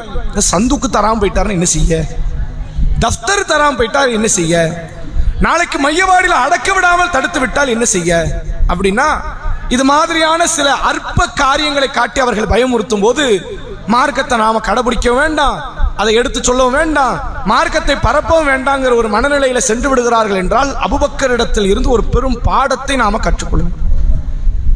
சாதாரண காரியங்கள், நான் கொலை பண்ணுவேன்னு சொன்னவன் முன்னாடியே குர்ஆன் ஓதி காட்டினவர் அபூபக்கர். யாரும் அவனை கொல்லலாம் முடியாது, கொல்ல முடியுமா? நான் இப்படித்தான் நடப்பேன், இப்படித்தான் திருமணம் முடிப்பேன், இப்படித்தான் வாழ்வேன், என் வாழ்க்கையினுடைய எல்லா காரியத்தையும் இப்படித்தான் குர்ஆன் ஹதீஸ் அடிப்படையில் அமைப்பேன்னா உங்களை தொடர்றதுக்கு இந்த ஊர்லயோ உலகத்துல யாருக்கா திராணி இருக்குமா? யாரா செய்வாங்க? செய்ய முடியாது. எல்லாம் விசாலப்படுத்திட்டான். இந்த மார்க்கத்தை என்ன பண்ணிட்டான்? விசாலமாக கடைபிடிக்க வச்சுட்டான். சில இடங்கள்ல நீங்க பார்க்கலாம், இதே நாட்டில் வேற சில மாநிலங்கள் உண்டு, பாங்கு சொல்ல முடியாது. எந்த அளவுக்குன்னு கேட்டால், மகாராஷ்டிராவில் சில நாட்களுக்கு முன்னாடி இந்த பிள்ளைங்களுக்கு வந்து மதர்சா எடுக்கிறது கூட நீ எடுக்கக்கூடாதுன்னு வந்து தடை விதிக்கிறாங்க. நீ மதர்சா எடுக்கணும், என்கிட்ட வந்து பெர்மிஷன் கேளு, அரசுக்கிட்ட போய் கேட்கணுமா, எங்கள் பிள்ளைகளுக்கு நாங்கள் மதர்சா எடுக்க நான் குரான் சொல்லி கொடுக்க போகிறோம், உனக்கு என்ன வந்துச்சு, நீ என்கிட்ட பெர்மிஷன் கேட்காம என்ன பண்ணக்கூடாது, குரான் ஓத சொல்லி கொடுக்கக்கூடாது. எவ்வளோ பெரிய நெருக்கடின்னு பாருங்க. அப்போ அந்த மாதிரி நெருக்கடிலாம் நமக்கு தரல. நெருக்கடி தராத போது நம்ம அடிபணிந்து போகிறோம்னா நம்மை விட வேற மோசமான ஒரு இஸ்லாமியர் வேற யாரும் இருக்க மாட்டாங்க. அந்த நிலைக்கு நம்ம செல்றோம். குடும்பம் என்ன சொல்லுவோம், சொந்த பந்தம் என்ன செய்யும், அங்க வெட்டுவேன் குத்துவேங்கிற நபர்கிட்டே மார்க்கத்தை கடைபிடித்தார் இந்த அபூபக்கர் சித்திக் ரலியல்லாஹு அவர்கள். அதே போன்று இன்னொரு முக்கியமான அபூபக்கர் ரலியல்லாஹுடைய வாழ்க்கையில நாம சொல்ல வேண்டிய முக்கியமான ஒரு செய்தி தகவல் என்று எடுத்துக்கொண்டால், ரசூலுல்லாவோடு பயணத்தை தொடர்ந்து அந்த ஹிஜ்ரத் பயணம் சாதாரண ஒரு சூழ்நிலை கிடையாது. எல்லா நபித்தோழர்களும் அனுப்பிட்டாங்க. ஏறத்தாழ ஒரு 90 விழுக்காடு மக்கள். ஒரு சில பேர் இருக்கிறாங்க, இன்னும் மக்கால இருக்கிறாங்க. யாருன்னா அபூபக்கர் ரலியல்லாஹுடைய மகள் அஸ்மா ரலியல்லாஹு உள்ள இருக்கிறாங்க சில பேர். ஆனா அவங்க எல்லாம் ஏன் விட்டுட்டு போறாங்கன்னா, நம்ம விட்டுட்டு போனா இந்த நபர்கள் பாதுகாக்கப்படுவாங்க. என் தந்தை அபூபக்கர் அபு குஹாஃபா இருக்கிறார், அவர் பேத்தியை பார்த்துக்குவார். அப்படி அந்த பாதுகாப்புக்கான அரண் உள்ளவர்களை மட்டும் விட்டு போறாங்க. அலி ரலியல்லாஹு விட்டு போறாங்க. அலி ரலியல்லாஹு ரசூலா கூட வரல. ரசூலாக்கு பின்னாடி தான் அலி ரலியல்லாஹு உள்ள வராங்க. என்ன காரணம், அலி யாரும் தொட முடியாது. என்ன அபு தாலிபை காப்பாத்துறாரு, தம்பி பையனை தாம்பையனை காப்பாற்ற மாட்டாரா அலி, அபு தாலிபு அப்படின்னு. ஆனா அபு தாலிப் அந்த நேரத்தில் மௌத்தும் ஆயிட்டார். அவருடைய குடும்ப பாரம்பரியம் அலியை ஒன்றும் செய்யாது, செய்ய விடாது அப்படிங்கிற அடிப்படையில் ஒரு சில பேர் யாருக்கெல்லாம் அங்க பாதுகாப்பு கிடைக்கும் என்ற நிலையில் இருக்கிறதோ அது மாதிரியான நபர்களை மட்டும் விட்டுட்டு கடைசியாக ரசூலுல்லாவும் அபூபக்கர் ரலியல்லாஹு அவர்களும் ஹிஜ்ரத் பயணத்தை மேற்கொள்கிறார்கள். பயணம் போகிற அந்த பயணம் இருக்குத இப்படிங்கிறதுக்குள்ள போய் சேரக்கூடிய ஒரு இடமா இருந்தாலும் சுற்றி பல நாட்கள் கடந்து இடங்களை மாற்றி வேற வேற அறிவிப்பு செய்து ரசூலுல்லாவும் அபூபக்கரும் மிக பெரும் சங்கடத்துக்கு மத்தியில் மதீனா நகரத்துக்குள்ள நுழைகிறாங்க. எத்தனையோ பேரை கொண்டு வழிமறித்து தேடுவதற்கு வாள் அனுப்பினார்கள். அபு சுஃபியான் 100 ஒட்டகம் பரிசாக்கப்படும் அபூபக்கரையும் அபூபக்கருடைய அதாவது ரசூல்லாவுடைய தோழர் அபூபக்கரையும் இவர்களோடு சென்ற உரைசித் கிளைசி என்று அழைக்கப்படக்கூடிய ஒரு வழிகாட்டி இவர்களை கண்டுபிடித்து கொண்டு வந்தால் வெட்டி கொண்டு வந்தால் உயிரோடு பிணமாக கொண்டு வந்தால் 100 ஒட்டகம் கொடுக்கப்படும். ஏன்னா அந்த சமுதாயத்தில் இருக்கிற அந்த கீழ் ஜாதிகளாக இருப்பவர்கள், ஏழைகளாக இருப்பவர்கள், அப்படி மதிக்கப்பட்ட மக்களுக்கெல்லாம் அவனுக்கெல்லாம் ஆஃபர், சரியான லம்பு, சரியான பம்பர் பரிசது. அவன் என்ன பண்ணுவான், இந்த மாதிரியான நபர்கள் 100 ஒட்டகம் என்னைக்கு நம்ம சம்பாதிச்சு அதை பெற்று ஒன்றும் முடியாது, பண்ணையாராயிரலாம். 3 கொலையை பண்ணிட்டே கதை முடிஞ்சிருச்சு. எல்லாம் குதிரை கட்டி கிளம்ப ஆரம்பிச்சிட்டாங்க. அவ்வளவு பேர் எதிரிகளுடைய கண்ணில் மண்ணை தூவி அவர்கள் யாருடைய பார்வைக்கும் தெரியாமல் அபு சுஃபியான் இருந்த வெறியை விட இவங்க வெறி தான் கூட. அபு சுஃபியான் இருந்த வெறி என்னது, கொள்கையை வெல்லணும், கொள்கையை உடைக்கணும். இவங்க வெறி என்னது, இவங்களை கொன்னாதான் நம்ம சுதந்திரம் அடைய முடியும், இவங்களை கொன்னாதான் சமுதாயத்தில் எனக்கு நான் பணக்காரனாக முடியும் அப்படிங்கிற உலக ஆசையினுடைய உச்சத்தில் நபியையும் அபூபக்கரையும் தேடி கொண்டு வருகிறார்கள். அந்த சூழ்நிலை ரசூலுல்லாஹ் போற வழியில சௌர் என்ற ஒரு குகைக்குள் தஞ்சம் போகிறாங்க. அது குகைக்குள்ள கீழே போறது, மேல ஒரு பள்ளம் மாதிரி இருக்குது, ஒரு ஓட்டை. அந்த எதிரிகள் எல்லாம் வந்து அந்த பள்ளத்தினுடைய மேட்டான பகுதியில் நின்று கொண்டு ரசூலுல்லாவையும் அபூபக்கரையும் சுற்றி பல இடங்களில் தேடுறாங்க. இதில் சில வரலாற்றில் இல்லாத ஒரு பொய்யான ஒரு தகவலும் இதில் உண்டு. அந்த சௌர் குகையில் வந்து சிலந்தி வலைகள் இருந்தது. ரசூலுல்லாஹ் அபூபக்கர் உள்ள போனதுக்கு அப்புறம் அந்த குகையினுடைய வாயில் முழுக்க சிலந்தி வலை இருந்தது. அதே போன்று வந்து பறவையினுடைய முட்டைகள் இருந்தது. அப்போ அவங்க எதிரிகள் உள்ள வரலாம்னு நினைக்கும் போது சிலந்தி வலை இருந்துச்சுன்னா உள்ள ஆள் போயிருக்குமா, ஆள் போனால் கண்டிப்பாக நூலாமட உடஞ்சிருக்கணுமா இல்லையா. அப்போ கரெக்டாக இருக்குது அப்படின்னா அது வந்து இங்கே யாரும் உள்ள வரலன்னு அவங்கள முடிவு பண்ணிட்டு போயிட்டாங்க. இது எங்கெல்லாம் இருக்கும், சீரா புராணத்தில் கூட எழுதி வச்சிருப்பார். யாரு அப்படின்னா அந்த சீரா புராணத்தை எழுதிய உமரு புலவர் அப்படிங்கிறவர். இது மாதிரி பல இடங்கள்ல இது மாதிரியான கதைகளை எல்லாம் எழுதி இதை மக்கள் மத்தியில் பேசுவாங்க. அந்த சிலந்தி வலையின் மூலமாக அல்லாஹ் காப்பாற்றினான் அப்படின்னா சொல்லுவாங்க. ஆனால் இது வந்து ஆதாரப்பூர்வமான செய்தி கிடையாது. ரசூலுல்லாவை காப்பாற்றினது அல்லாஹ் தான் காப்பாற்றினான், அதில் மாற்றம் கிடையாது. இப்படி காப்பாற்றினான் அப்படிங்கிறதுக்கு என்ன இல்லை, ஆதாரப்பூர்வமான செய்தி இல்லை. ரசூலுல்லாஹ் சௌர் குகைக்கு போனாங்க. அபூபக்கர் ரலியல்லாஹு எதிரிகளுடைய கால்களை பார்த்து விட்டு சொன்னாங்க, மேல மேட்டான பகுதியில் அந்த ஓட்டையில தெரியுது காலு. அல்லாஹ்வுடைய தூதரே, அவர்கள் யாராவது ஒருத்தர் கீழே குனிஞ்சு பார்த்தாங்கன்னா நாம மாட்டிக்குவோம், கதை முடிஞ்சு. நம்மகிட்ட ஆயுதம் கிடையாது, நம்மகிட்ட என்ன கிடையாது, ஆயுதம் கிடையாது. அவன் ஒவ்வொருத்தரும் கொலை வரியில் இருக்கிறான், நம்மளை கொண்டுட்டு தான் போகணும்னு நிற்கிறான். ஆயுதம் இல்லாமல், எந்த விதமான பாதுகாப்பு அரண் இல்லாமல், ஆள் பலம் இல்லாமல் இவனை என்னன்னு சொல்லி பேச சமாளிக்க முடியும். சரி, ஒரு பேச்சுக்கு இந்த கொள்கைக்கு மாற்றமா இருப்பான்ல அந்த அபு சுஃபியான் மாதிரியான ஆட்கள் வந்தாலும் சமாளிக்கலாம். எதாவது எப்போ அந்த கொள்கையை விட்டுருவோம்ப்பா, நம்ம வேணா பேசி தீர்த்துக்கோன்னு சொன்னாலும் அவன் கேட்பான். இவன் கேட்க விட மாட்டான். உங்களை கொண்டுட்டு போனாதான் எனக்கு 100 ஒட்டகம் அப்படி நிற்கிறான். இவன்கிட்ட பேசியா ஜெயிக்க முடியுமா? அபூ சுஃபியான்ட்ட பேசினாலாவது கொஞ்சம் இறங்குவான். இப்போ இவ்வளோ நாள் சொல்லி பார்த்தோம், 13 வருஷம் ஆள் இறங்குற மாதிரி தெரியல, இன்னைக்கு கொஞ்சம் இறங்கி வராரு, சரி மாறி வருவாரு போலக்கானாவது நம்புவோம். இவன் நம்ப வாய்ப்பே கிடையாது. அப்படிப்பட்ட எதிரிகளுக்கு மத்தியில் மாட்டிக்கொண்ட அபூபக்கர் ரலியல்லாஹு சொல்றாங்க, அவர்களில் ஒருவர் தன் காலுக்கு கீழே எட்டி பார்த்தா நாம மாட்டிக்குவோம். ரசூலுல்லாஹ் சொல்றாங்க, லா தஹ்சன் இன்னல்லாஹு மஅனா. அபூபக்கரே நீங்கள் கவலைப்படாதீர்கள், 2 நபர்களோடு 3ஆம் நபராக அல்லாஹ் இருக்கிறானே, அந்த 2 நபர் உங்களுக்கு தெரியுமான்னு கேட்டாங்க. அது நாம தான். நாங்க அந்த 2 நபர் யாரு? ஒன்னு நீங்க, ஒன்னு நான். நம்ம கூட யார் இருக்கிற? 3ஆவதா அல்லாஹ் இருக்கிறான். ஒரு காலத்துல நம்ம மாட்ட மாட்டோம். அவன் கண்ணுல சிக்கினாலும் கூட அல்லாஹ் நம்மளை காப்பாற்றுவான். நீங்க கவலைப்படாதீங்க, அமைதியே இருங்க, நடக்கிறத மட்டும் வேடிக்கை பாருங்க. அப்படி எதிரிகள் அவங்களுக்குள்ள தேடி பார்க்கறாங்க. கடைசி வரைக்கும் ஆளுகானும் போயிட்டாங்க. ரசூலுல்லாவும் அபூபக்கர் ரலியல்லாஹு பாதுகாப்பான சூழ்நிலையில் அந்த மதீனத்து நகரத்திற்குள் நுழைகிறார்கள் என்ற செய்திகளை நம்ம பார்க்க முடியும். அபூபக்கர் ரலியல்லாஹு அவர்களுடைய தியாகம், அர்ப்பணிப்பு, அந்த 13 ஆண்டு காலம், அதைத் தொடர்ந்த 10, அதைத் தொடர்ந்த 2 என்ற ஏறத்தாழ 25 ஆண்டுகள். ரசூலுல்லாஹ் 23 வருஷம் இஸ்லாத்தில் இருந்தாங்க, மௌத்தாயிட்டாங்க. அபூபக்கருக்கு எக்ஸ்ட்ரா 2 வருஷம், ஏன்னா 2 வருஷம் உயிரோடு இருந்தாங்க, ஆட்சி அமைச்சாங்க. இந்த 25 ஆண்டு கால வாழ்க்கை என்பது அபூபக்கர் ரலியல்லாஹு அவர்கள் ஒவ்வொரு நேரமும் அந்த மார்க்கத்தை அவர்கள் எப்படி உணர்ந்தார்கள், புரிந்து கொண்டார்கள், வெளிப்படுத்தினார்கள் என்பதை நமக்கு ஒவ்வொரு கணம் நமக்கு புரிய வைத்துக் கொண்டே வரும். அப்படி நம்ம பார்க்கக்கூடிய முக்கியமான நேரங்களில் ஒன்று, அபூபக்கர் ரலியல்லாஹு அவங்க இவ்வளவு பெரிய கஷ்டத்துக்கு மத்தியில் இந்த மார்க்கத்தை கற்றுக்கிறதுல ஒரு நாள் அவங்க சளைச்சு போனதே கிடையாது. எதில் சளைக்கல? மார்க்கத்தை கற்றுக்கொள்வது. இவ்வளோ தியாகம் பண்ணியாச்சுல. இன்னைக்கு நிறைய பேரை நீங்கள் பார்க்கலாம், பயான் நிகழ்ச்சி, நாங்கள் பார்க்காத ஹதீஸா குரானை என்னத்தை சொல்லிட போகிறாங்க, அந்த ஒரு மனநிலை, அந்த ஒரு இருமாப்பு என்னன்னா எல்லாருடைய உள்ளத்தில் வரும், இயல்பு. அப்படி வரும்போது இது ஷைத்தான் ஏற்படுத்தக்கூடிய ஒரு பெருமையினுடைய ஒரு அடையாளம். தகர் தெரிஞ்சிட்டு மார்க்கத்தை கற்றுக்கொள்வது மட்டுமல்ல பயானுடைய நோக்கம். அந்த சபையில் உட்காருவதே நன்மை தானே, அப்படித்தானே? அப்போ மார்க்கத்தை கற்றுக்கொள்ள எங்களுக்கு தெரியும், நாங்கள் கற்றுக்கொண்டோம் அப்படின்னா சமுதாயத்தில் யாருமே அடுத்து வந்து கற்றுக்க முடியாதுல்ல. எதுக்கு சும்மா என்னத்தை ஜும்மால சொல்லிட போறாங்க? நீங்க ரமலான் மாசம் வரப்போது, அடுத்த வாரம் ரமலான் வந்தா சொர்க்க கதவு திறக்கப்படுது, நரக கதவு மூட, இதைத்தானே சொல்ல போறீங்க. இன்னைக்கு ஜும்மா வரலன்னு முடிவெடுத்த என்ன ஆகும்? கற்றுக்கொள்வது மட்டுமல்ல பயானுடைய நோக்கம், மார்க்கத்தை பேசுவதனுடைய நோக்கம் என்னது? அந்த சபையில் இருப்பதே அல்லாஹ்வுடைய சபையில் இருப்பதற்கு சமம்.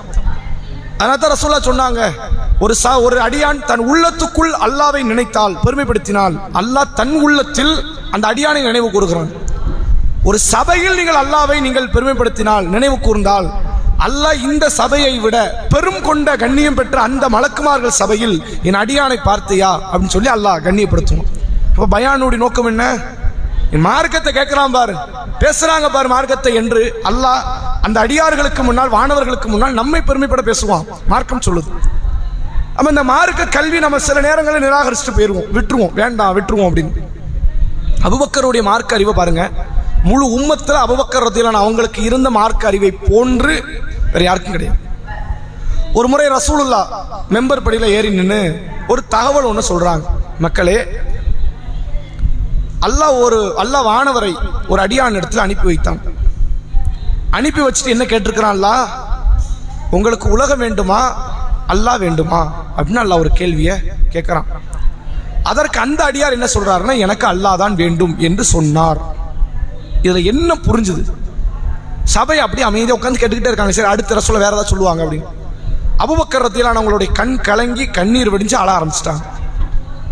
சஹாபாக்களுக்கு ஆச்சரியம், இந்த அபூபக்கர் ஏன் அழுகுறாரு? இங்க அழ என்ன இருக்குது? ஒரு அடியான்ட்ட அல்லாஹ் வானவர் அனுப்பி இருக்கிறான். அந்த வானவர் அந்த அடியாட்ட வந்து என்ன கேட்கிறார்? அல்லாஹ் சொல்லி கொடுத்தபடி அல்லாஹ் வேணுமா உலகம் வேணுமான்னு கேட்கிறாரு. அந்த அடியார் என்ன சொல்றாரு? எனக்கு அல்லாஹ் தான் வேணுங்கிறார். இதுல என்ன அழ இருக்குது அப்படின்னு அவங்க நினைக்கிறாங்க. அப்பதான் பின்னாடி விளக்கம் கொடுக்கப்படுகிறது. அந்த அடியார் வேற யாரும் கிடையாது, ரசூலுல்லாஹ். ரசூலுல்லாஹ்ங்கிறது அவங்க எப்படி புரிஞ்சுக்கிட்டாங்க? அல்லாஹ் எல்லா நபிமார்களிடத்திலும் மரண நேரத்தில் வானவர் அனுப்புவான். மரணத்துக்கு முன்னாடி வானவர் அனுப்பி அல்லாஹ் என்ன கேட்பான்? உங்களுக்கு உலகம் வேண்டுமா அல்லது அல்லாஹ் வேண்டுமா? இந்த கேள்வி எல்லா நபிட்டும் கேட்கப்படும். எல்லா நபியும் சொல்லி வச்ச மாதிரி என்ன பதில் கொடுப்பாங்க? நம்மளே சொல்லுவோம் அல்லாஹ் வேணும், நம்மகிட்ட கேட்டப்பட்டு தான் சொல்லுவோம். இது இயல்பு தானே. நம்மளே சொல்றோம். நம்மளை விடலாம் மலையளவுக்கு ஈமான் கொண்ட நபிமார்கள் என்ன சொல்ல போறாங்க? எங்களுக்கு உலகம் தான் வேணும் அப்படியே சொல்லுவாங்க. எல்லா நபியும் சொல்லி வச்ச மாதிரி எங்களுக்கு அல்லாஹ் தான் வேண்டும், அதுதான் சொல்லுவாங்க. வாங்க முடியும்.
அபூபக்கர் சித்திக் ரதியல்லாஹு அவர்கள் மார்க்க அறிவு எந்த அளவிற்கு அவருக்கு இருந்ததென்றால், இந்த வார்த்தையை கேட்ட உடனே ரசூலுல்லாஹ் சொல்றாங்க, ஒரு அடியார் இடத்தில் அல்லாஹ் வானவரை அனுப்புகிறான், கேள்வி கேட்கிறான். அந்த அடியார் அல்லாஹ் என்று சொல்கிறார், அல்லாஹ் தான் வேண்டும் என்று சொல்கிறார் என்றவுடன், இது நபிமார்களுக்கு மட்டும் கேட்கிற கேள்வியாச்ச, எல்லா நபியும் மூத்தாயிட்டாங்க, இனிமே கேட்க வேண்டிய அவசியம் இல்லை. ஒரு நபி விதிவிலக்காக வானத்தில் இருக்கிறார், அவருக்கு இந்த பூமியில செய்ய வேண்டிய காரியங்கள் எவ்வளவு இருக்கு, அவர் பின்னாடி வருவார். இப்போ அல்லாஹ் ஒரு அடியாட்ட வானவரை அனுப்பியிருக்கிறான், யார்ட்ட அனுப்பியிருக்கிறான்? இந்த ரசூலாட்ட அனுப்பியிருக்கிறான். அப்ப அந்த செய்தி வந்து ரசூலா என்ன சொல்ல வராங்க? மௌத்து நெருங்கிருச்சு, நான் சீக்கிரத்தில் போக போறேன். அப்ப ரசூலுல்லாஹ் தன் மரணத்தை சொன்னதுனால தான் ரசூலுல்லாஹ் நம்மளை விட்டுலாம் பிரிய போறாங்களே நினைச்சு நான் அழுதேன் என்பதை அபூபக்கர் சித்திக் ரதியல்லாஹு அவர்கள் தெளிவுபடுத்துகிறார்கள் என்ற செய்தி பார்க்க முடிகிறது. இப்படி ஏராளமான காரியம், எல்லா நற்குணத்தை எடுத்தால் அதை அபூபக்கர் ரதியல்லாஹு அவர்களை பற்றி ஒரு தகவல் நம்ம சொல்லிடலாம். எல்லா விதமான நல்ல பண்புகள், நல்ல காரியங்கள் அபூபக்கர் ரதியல்லாஹு அன்ஹுவுக்கு அதுல ஒரு நிகழ்வுகள் இருக்கும். அதுல முக்கியமான இன்னொரு செய்தியை நம்ம சொல்லிடுவோம். ஆரம்பத்தில் பெரும் தியாகத்தை செய்த இந்த அபூபக்கர் ரதியல்லாஹு அவர்கள் ஹிஜ்ரத், ஜிஹாத், ரசூலுல்லாஹ்வோடு நகையும் சதையுமாக பழகி இருந்து ரசூலுல்லாஹ்வை ஒரு சபையில பார்த்தா அங்க கண்டிப்பா யார் இருப்பா?